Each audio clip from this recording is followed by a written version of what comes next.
Hai Sobat Seru, kembali lagi di Ngopsi, ngobrol psikologi bareng aku Cece.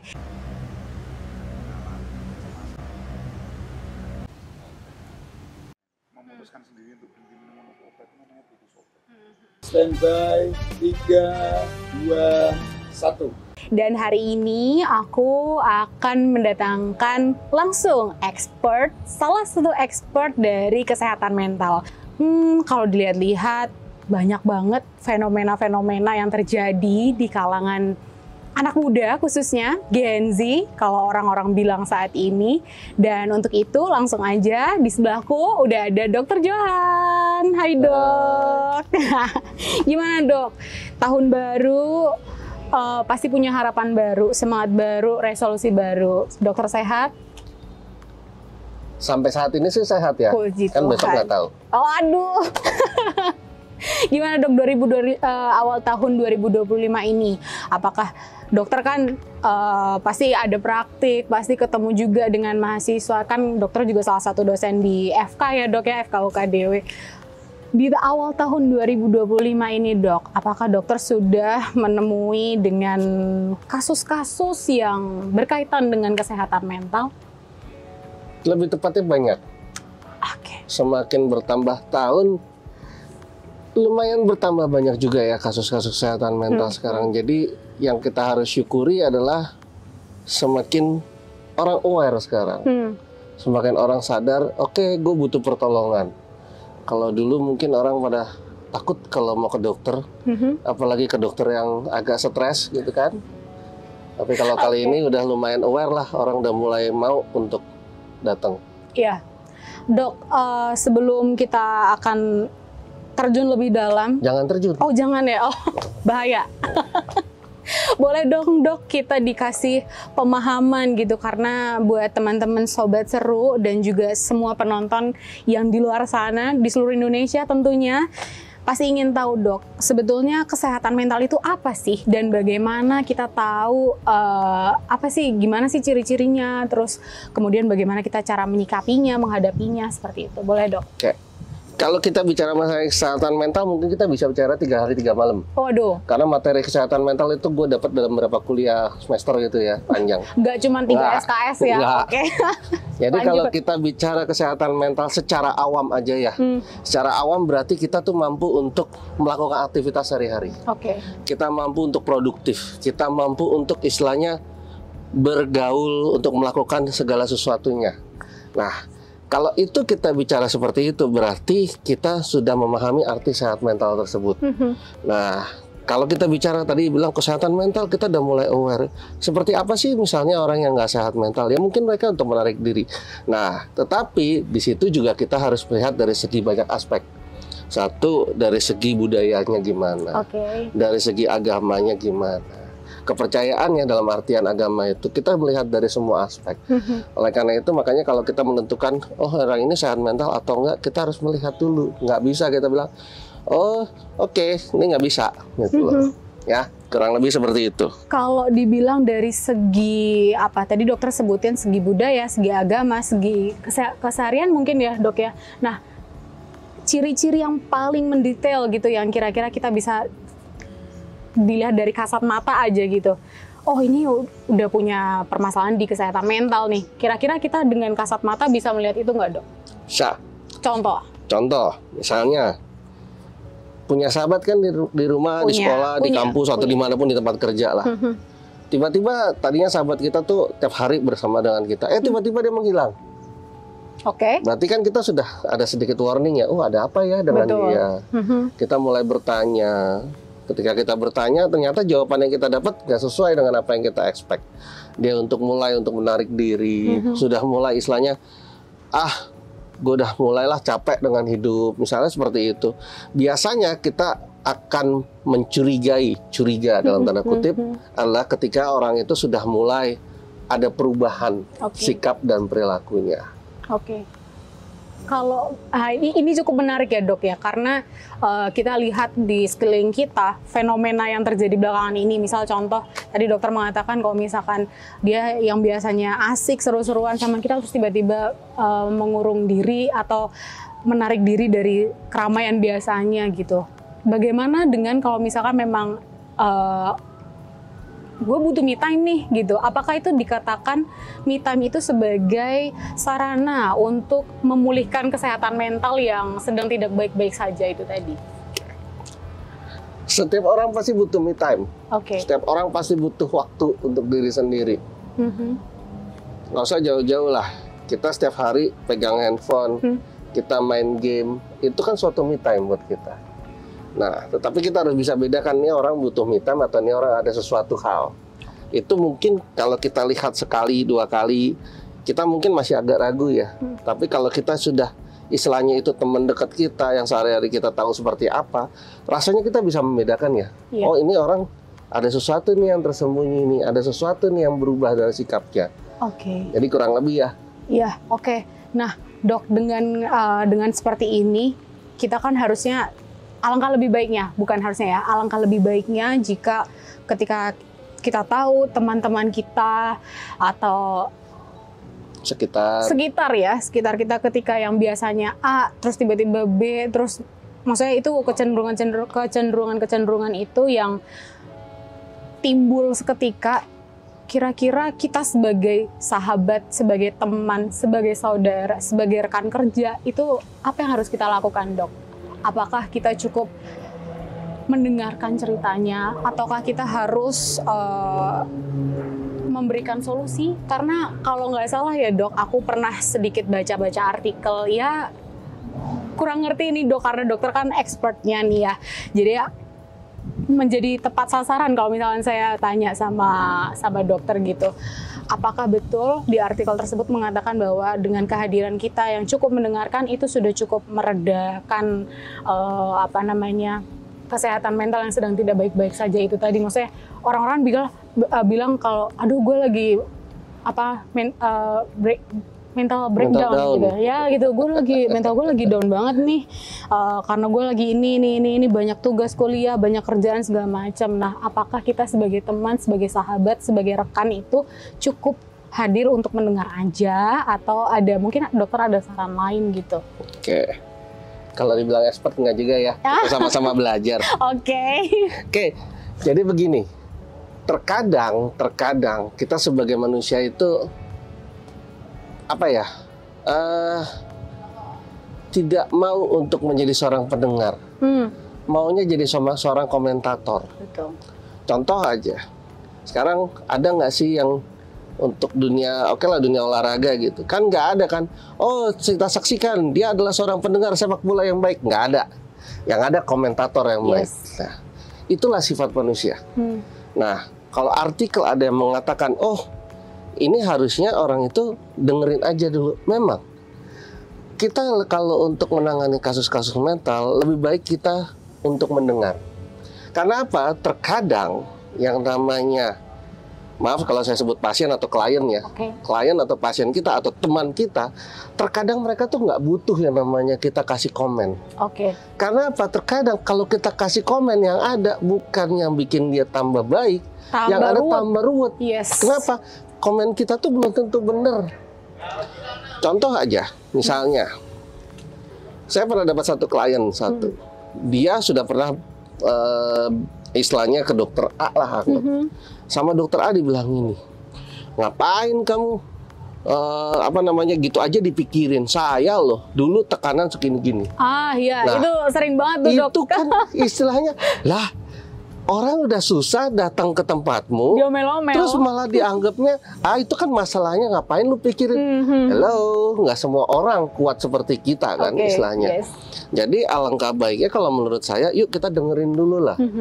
Lebih baik diam, mendengar, biarkan dia meluapkan emosinya, meluapkan masalahnya. Sehabis itu kalau memang ada sesuatu yang setidak-tidaknya bisa kasih kita komen dasar aja, itu lebih baik. Tapi kalau tidak, saya rasa dengan kita mendengar itu sudah mengurangi loh, mengurangi masalah yang ada.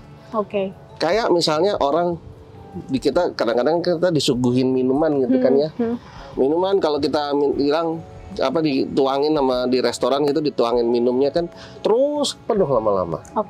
Kalau nggak mau kita minum kan supaya nggak tumpah. Nah sama, kadang-kadang kita masalah itu kita dengerin aja dulu, gitu kurang lebih ya. udah dapat gambaran ya teman-teman ya, kalau di dunia dunia konseling, di dunia kesehatan mental. Jadi buat teman-teman yang punya teman, saudara, sahabat yang sedang tidak baik-baik saja, sediakan telinga kalian, kehadiran kalian itu sangat diperlukan ya dok ya. Dan nggak mudah. Yes, Mendengar itu nggak mudah loh. betul sekali. Karena kadang cukup dengan hadir tapi telinganya tidak cukup mendengar dengan baik, itu juga ya apalah artinya ya dok ya. Terkadang juga mendengar itu nggak sepenuhnya mendengar. Kita bilang oke, yuk ngomong yuk, cerita yuk, tapi tangan di bawah mainan. Handphone.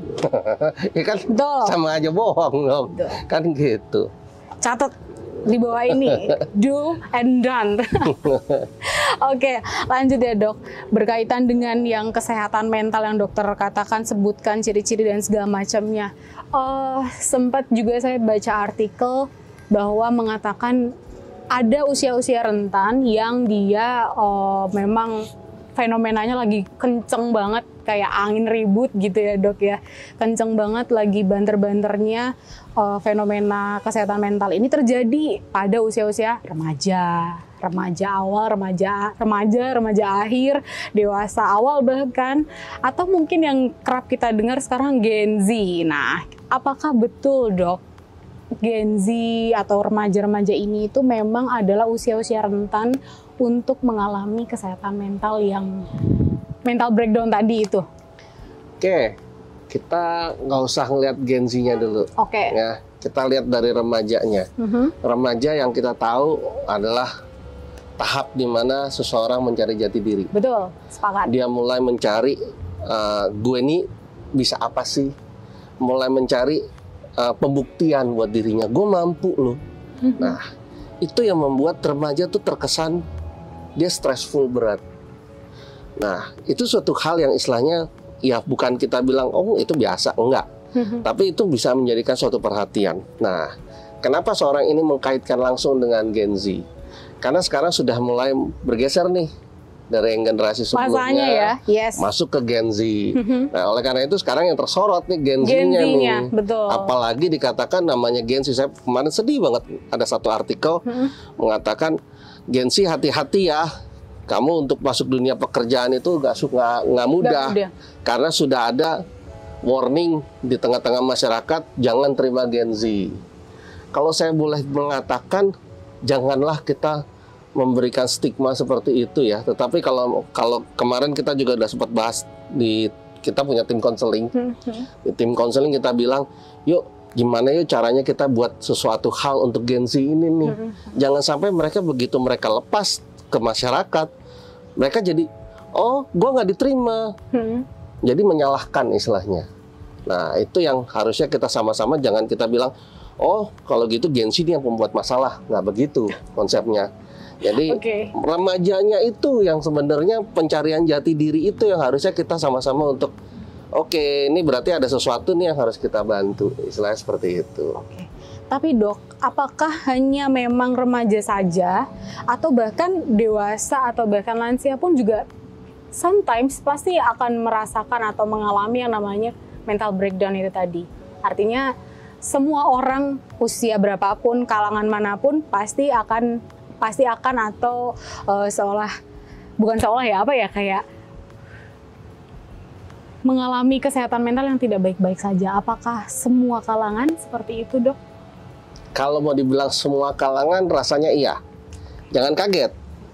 Kita mungkin dapetin teman-teman kita yang istilahnya tiap hari ketawa-ketawa, senyum. Tetapi hatinya nggak tahu kan? Iya. Kita nggak ada yang tahu. Nah, sama makanya saya mengatakan kita jangan mengkotakkan, jangan menstigma. Oh ini remaja nih pasti bilang masalah. Siapa bilang lansia juga banyak yang bikin masalah? Oh iya? Ada dengan kesehatan mentalnya. Mungkin dia yang tadinya dia mampu melakukan segala hal, terus sekarang hanya istilahnya di rumah, masukin masa pensiunnya. Itu kan udah suatu hal yang membuat jadi gangguan ya. Jadi stres terus. Betul. Jadi dia merasa kok gue jadi kayak nggak dibutuhkan ya, kok gue merasa jadi rendah diri ya, gitu. Jadi semuanya itu sama ya. Dan ingat baik-baik, jangan merasa bangga dulu dengan apa yang kamu alami hari ini. Karena apa? Karena ada penelitian mengatakan 90% manusia itu ada gangguannya. Gangguan apa ya? Gangguan apapun, gangguan mentalnya. Oke, boleh tolong sebutkan nggak dok salah satu aja nih dok, dari 90% itu gangguan apa yang dimaksud? Nah, sekarang gangguan apa ini maksud? Gangguan mental tuh banyak. Oke. Ada gangguan perasaan, ada gangguan pola pikir.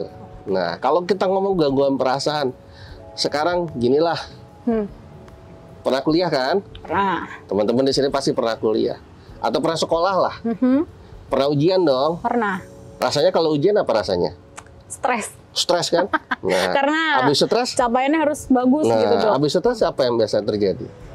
Bolak-balik WC. Betul. Psikosomatis. Nah, jatuhnya. itu kan suatu gangguan. Kalau kita tidak bisa mengatasinya.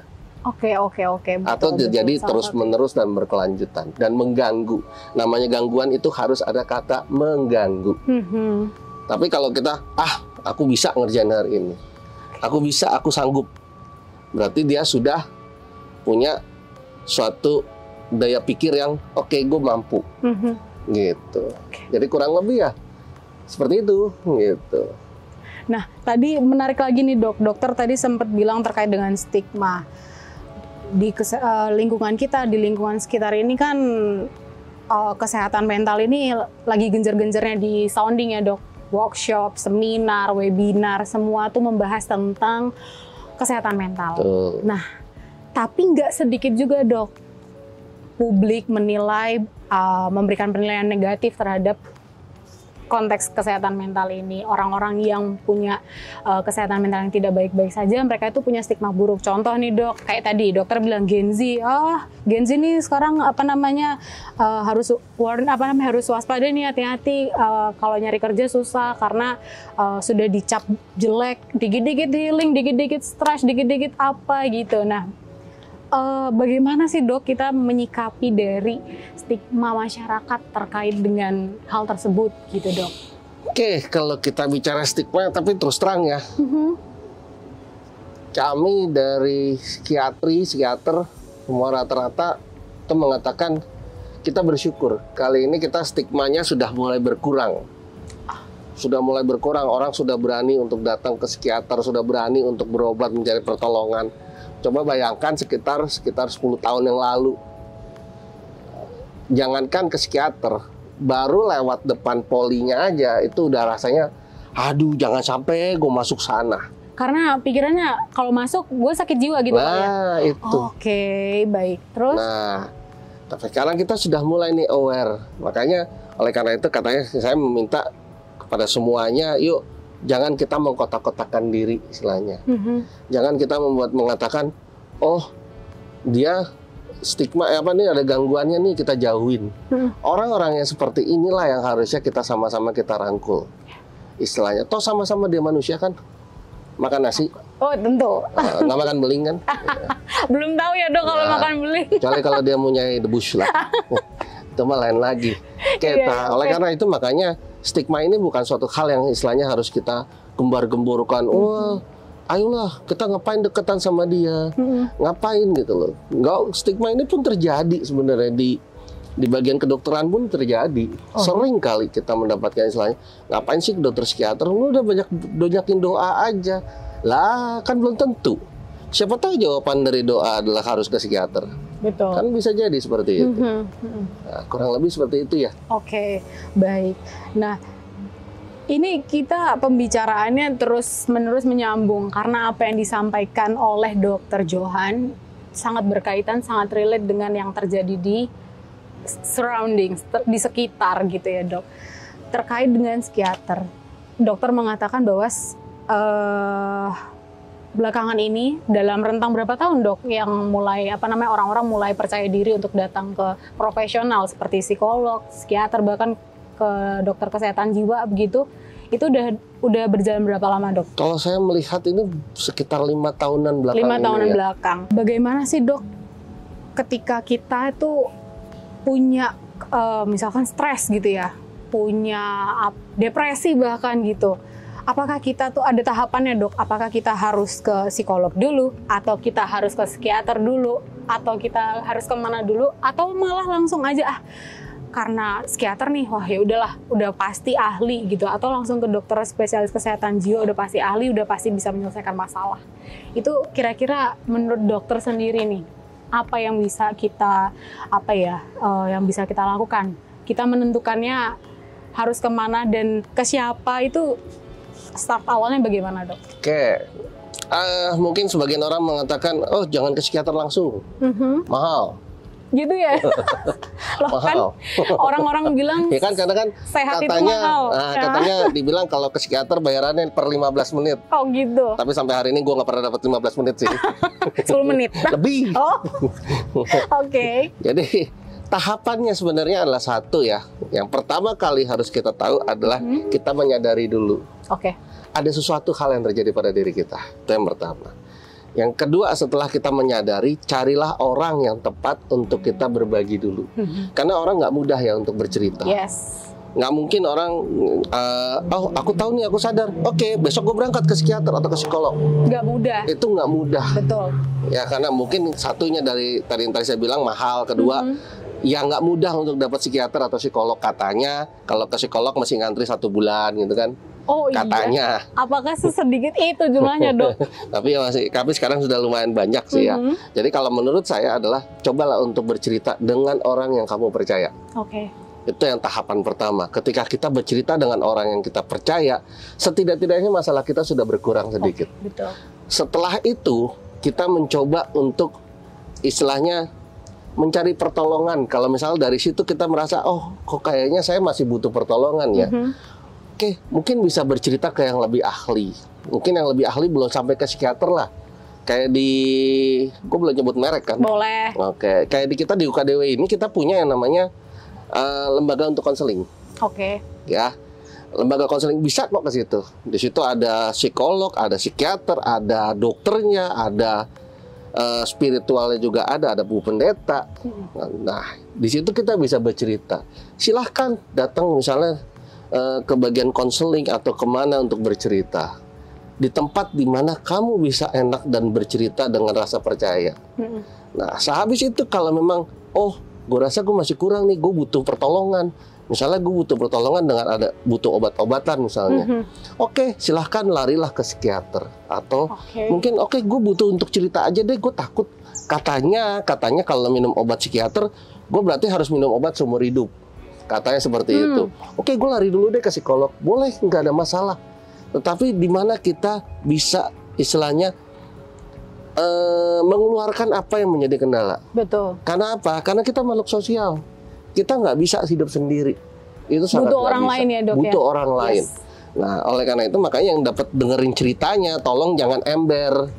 Ya, harus jangan sadar sampai asas kerahasiaannya, Dok. Harus ada rasa kepercayaan. Jangan sampai hari ini gue cerita, besok-besok nyampainya kemana-mana. Kan gitu. Kuncinya harus dipegang nih, Dok. Betul. Jadi percayanya itu harus ada dulu. Oke. Dok, tadi menarik.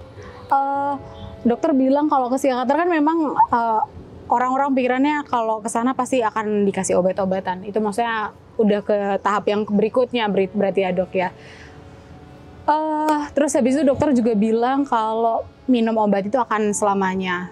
Pertanyaan yang selanjutnya adalah, bisa nggak sih, Dok, seumpama di luar sana gitu, ada yang memang beliau ini atau sosok ini, orang ini adalah salah satu klien atau salah satu, bukan konseling lah ya, Dok, atau klien yang memang rutin ke psikiater, rutin mendapatkan obat dari psikiater, rutin ini, terus tiba-tiba dianya merasa, gue udah baik-baik aja kok, gue udah stabil gitu, gue udah happy, gue udah apa, tapi obatnya belum habis. Boleh nggak sih, Dok, yang bersangkutan itu selesai obatnya, padahal obatnya masih berapa butir kayak gitu? Lo gue end gitu. Iya, lo gue end gitu. Gimana? Jadi Dok? gini, saya mau ngurusin sesuatu.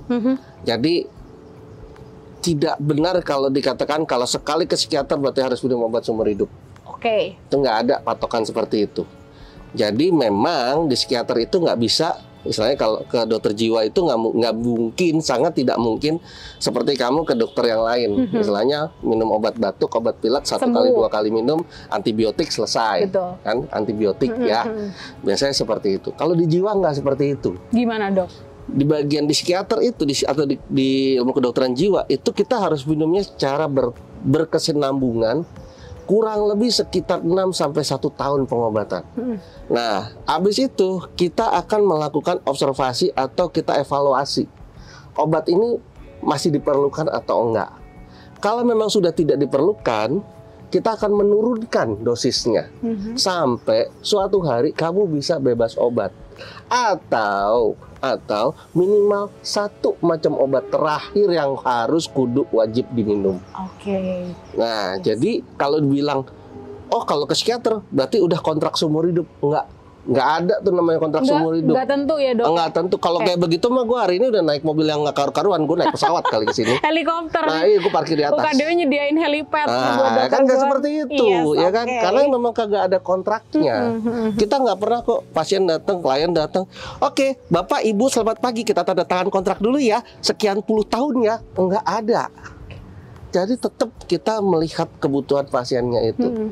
Kalau memang dia memerlukan obat itu, kita akan berikan. Lah, tadi dikatakan, boleh nggak kita hentikan? Seperti tadi yang saya jelaskan, kita tidak pernah menyarankan dan tidak memperbolehkan pasien menghentikan pengobatan sendiri. Nggak boleh berarti. Kenapa? Ya? Oke. Kalau kita hentikan, itu nanti akan timbul yang namanya gejala putus obat. Oke. Jadi itu dia akan kembali, kalau kita bahasa awamnya kita akan mengatakan nanti ibu akan kembali lagi ke fase awal.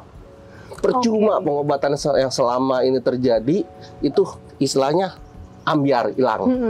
Gitu. Jadi istilahnya usahakan kalau kamu sudah bosan minum obat, tolong ngomonglah ke psikiatermu. Oke. Supaya dia bisa merencanakan bagaimana untuk kelanjutannya. Tindak lanjutnya. Oke kan? Karena kan maaf ya dok, aku potong ya. Jadi kadang kalau orang yang dibilang dokter bilang putus obat, mungkin orang itu kayak berpikiran, ih, gue takut banget nih kalau misalkan gue minum obat ini kena ginjal, atau kalau gue kecanduan nih kalau nggak minum ini ya ntar gue kembali lagi nih. Oke. Nah, itu gimana dok? Sekarang yang kita harus sama-sama tahu dasar kamu ke dokter apa? Oke. Rasa percaya kan?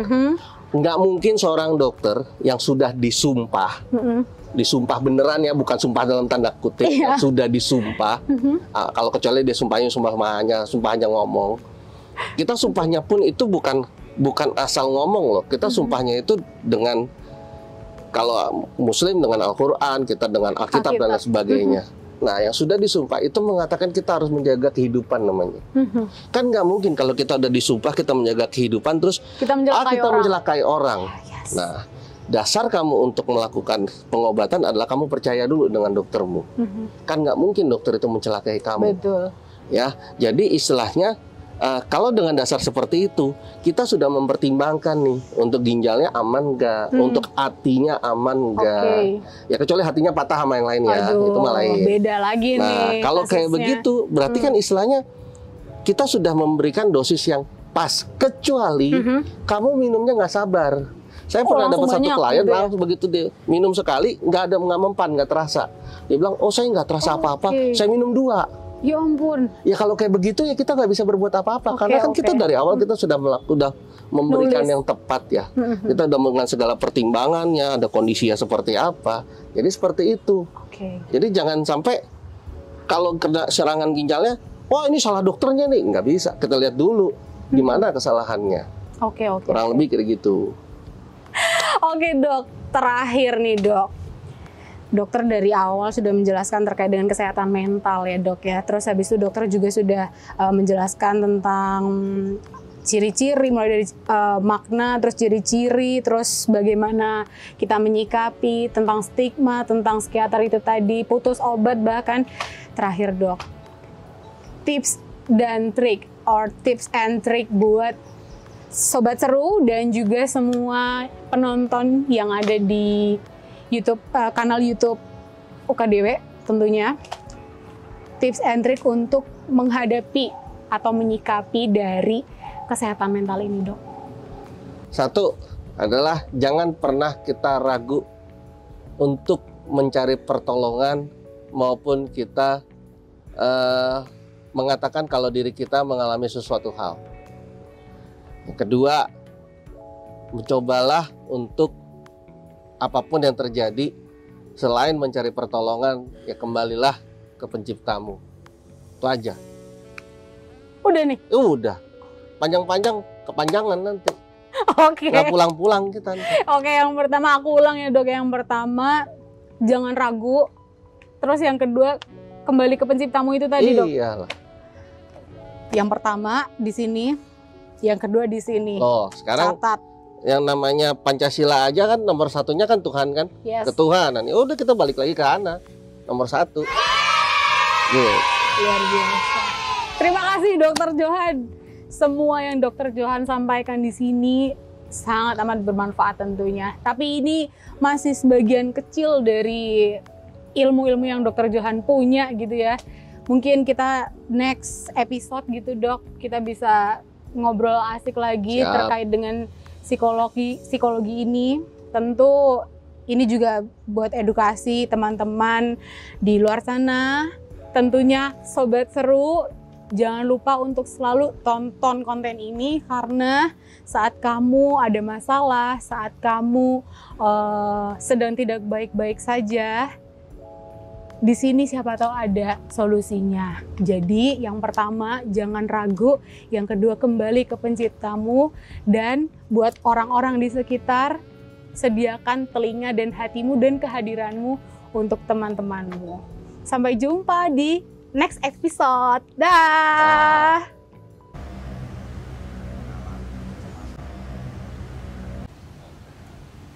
Memutuskan sendiri untuk berhenti minum obat, namanya putus obat. Standby 3, 2,